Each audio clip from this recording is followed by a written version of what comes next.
इस बीच एक बड़ी खबर से बाखबर कर दें आपको। रमजान के दौरान दिल्ली हाई कोर्ट ने बड़ा फैसला लिया है। निजामुद्दीन मरकज में 50 लोगों को नमाज अदा करने की इजाजत दी गई है। दिल्ली हाई कोर्ट ने 5 वक्त की नमाज पढ़ने की भी इजाजत दे दी है। कोविड की तमाम गाइडलाइंस पर अमल करने की अपील भी की गई। तो बड़ा अपडेट आपको बता रहे हैं, रमजान के दौरान दिल्ली हाई कोर्ट ने बड़ा फैसला दिया है। सूरज कुमार हमारे साथी फोन लाइन पर मौजूद हैं। सुमित से ज्यादा अपडेट के लिए रुक करेंगे। सुमित, आखिरकार थोड़ी राहत की खबर आई दिल्ली हाई कोर्ट से। निजामुद्दीन मरकज में 50 लोगों को नमाज अदा करने की इजाजत दे दी गई है।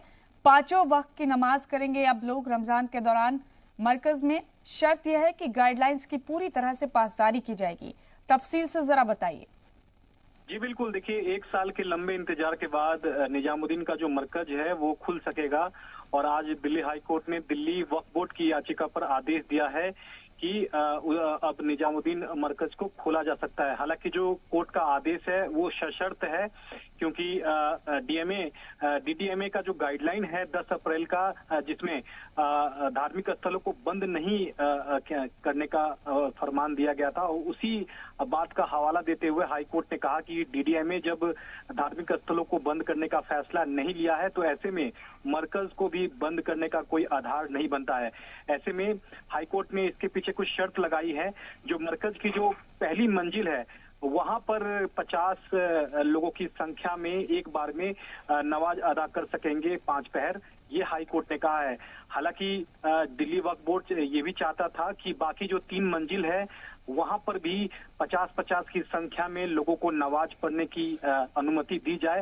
हालांकि उस मांग को हाई कोर्ट ने मानने से इनकार कर दिया है। यानी कि मरकज की जो पहली मंजिल है उस पर ही एक बार में 50 लोग 5 पहर का जो नमाज है वो अदा कर सकेंगे दिन में। ये हाई कोर्ट ने अपने आदेश में साफ किया है। हालांकि पिछली सुनवाई की जहां तक बात की जाए, 13 अप्रैल को हाई कोर्ट में सुनवाई हुई थी। उस वक्त हाई कोर्ट ने काफी नाराजगी जताई थी।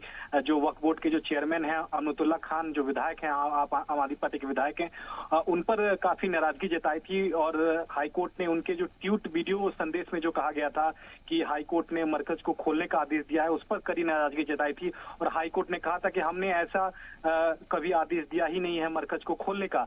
हालांकि आज जो आदेश आया है उसके उलट है। हाई कोर्ट ने सीधे तौर पर कह दिया है कि डीडीएमए ने धार्मिक स्थलों को बंद करने का आदेश नहीं दिया है, तो ऐसे में मरकज को अब बंद नहीं किया जा सकता है। हालांकि पिछली सुनवाई में हाई कोर्ट ने कहा था कि सिर्फ मरकज के ही 5 लोग नमाज अदा कर सकेंगे, लेकिन आज हाई कोर्ट ने उस बात को पलटते हुए ये कहा है कि डीडीएमए का जो गाइडलाइन है उसी के तहत हम आदेश जारी कर रहे हैं। क्योंकि डीडीएमए के गाइडलाइन में सीधे तौर पे कहा गया था कि धार्मिक स्थलों को दिल्ली में बंद नहीं किया गया है, ऐसे में मरकज को भी बंद नहीं किया जा सकता है। तो सीधे तौर पर हाई कोर्ट ने शर्तों के साथ निजामुद्दीन मरकज को खोलने का आदेश दे दिया है जी। और जब तबलीगी जमात का जब मामला आया था तब से ये पिछले 1 साल से ये बंद था। हाँ। लेकिन अब शर्तों के साथ 50 लोग पहली मंजिल पर मरकज में नमाज अदा कर सकेंगे। ये दिल्ली हाई कोर्ट ने अब से थोड़ी देर पहले आदेश दिया है। बहुत शुक्रिया सुमित आपका इस अहम खबर पर हमारे साथ जुड़ने के लिए, तमाम तफसील हमारे नाज़रीन के साथ साझा करने के लिए बहुत शुक्रिया आपका।